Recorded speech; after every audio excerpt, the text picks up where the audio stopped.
Oh, look at all that vegetable goodness. Wow. Ooh, baby, that's cooking. Oh, I love it. Hi everybody, welcome to my kitchen. My name is Christine Avanti Fisher. Today I am going to be showing you how I make my Tuscan Minestrone Soup. It is so good. This is kind of an easy and fast recipe if you think about it for soups. It's gonna be about 45 minutes from beginning to end. So I have potato, which I've already prepped, broccoli, cabbage, zucchini. I don't think you can see it. Oh, the end fell off here, oh well. We've got some chicken bone broth. I've got a mirepoix already cut up. If you don't have it already, if you can't buy it at the store already cut up, then you're gonna have to cut up some celery, carrots, and onion, and some peas.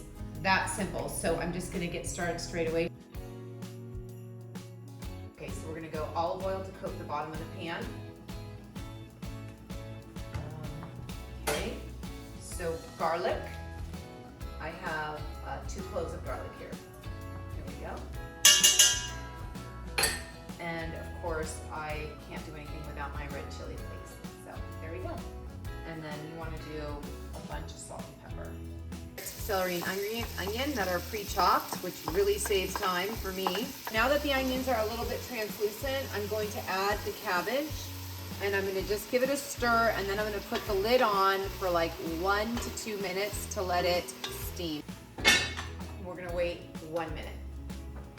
All right, so now you want to mix in your potato. Okay, we're going to cover again. This is where the lid comes in handy, okay? Cover. We're going to leave it for 2 minutes. Okay, I'm going to add my zucchini. It smells so good. This is looking so beautiful, and now that I'm looking at it, I'm kind of sad I only have 1 zucchini. Wah. I think next time I'm going to do 2 zucchinis. Okay, anyways, I have extra broccoli. Now this is going to add some water to this soup. I'm going to mix this, cover it, steam it for another minute, then we can add the broth. Here we go. Woo, baby, that's cooking. Oh, I love it. All right. I mean, that is a meal right there, just a really thick soup. Okay.